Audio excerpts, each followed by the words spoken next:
Eleximos estar con toda claridade ca maioría social, cos asalariados e cas asalariadas, cos autónomos, cas pequenas e medianas empresas, cos parados e paradas sí, cos excluídos, aos que se referían tamén os compañeiros e compañeiras tamén, porque nós non acreditamos no Titanic social, non acreditamos nunha sociedade que se permita o luxo de que cada vez máis xente fique fora como se nada pasara. Non é igual quen este ao frente dos concellos, non é igual que posición política teña, falaron os compañeiros, non é igual un alcalde que este disposto a enfrentar, por exemplo, ou non a ese levantamento do veto á construción naval civil, que este disposto a enfrentar un decreto como do carbón, e un alcalde que este disposto a construir.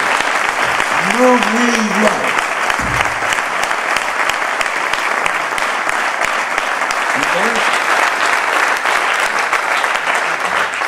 Hoxe en Ferrol ninguén pode ter a máis mínima dúbida do compromiso inquebrantável do nacionalismo na nosa cidade.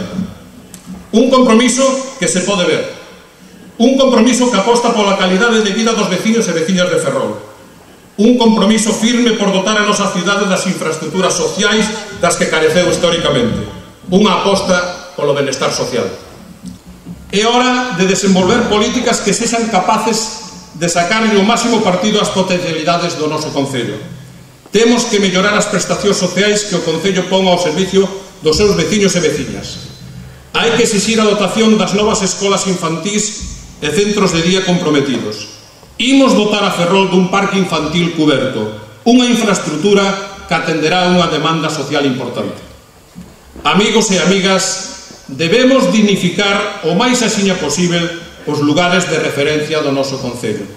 Logremos a recuperación urbanística dos barrios da cidade, a mellora dos espacios públicos como o Cantón ou o Raíña Sofía. Para isto é imprescindible elaborar un plan de obras con cronogramas concretos que poñan fin á improvisación actual. Ferrol ten historia, patrimonio, natureza, arte que cumpre recoñecer. Sermos conscientes do que temos, sentir a autoestima que dá o coñecemento do medio en que vivimos, saber do esforzo dos nosos antepasados e a capacidades de hoxe. Podemos comprobar a riqueza do noso patrimonio, mesmo desde os miradoiros naturais existentes no noso concello.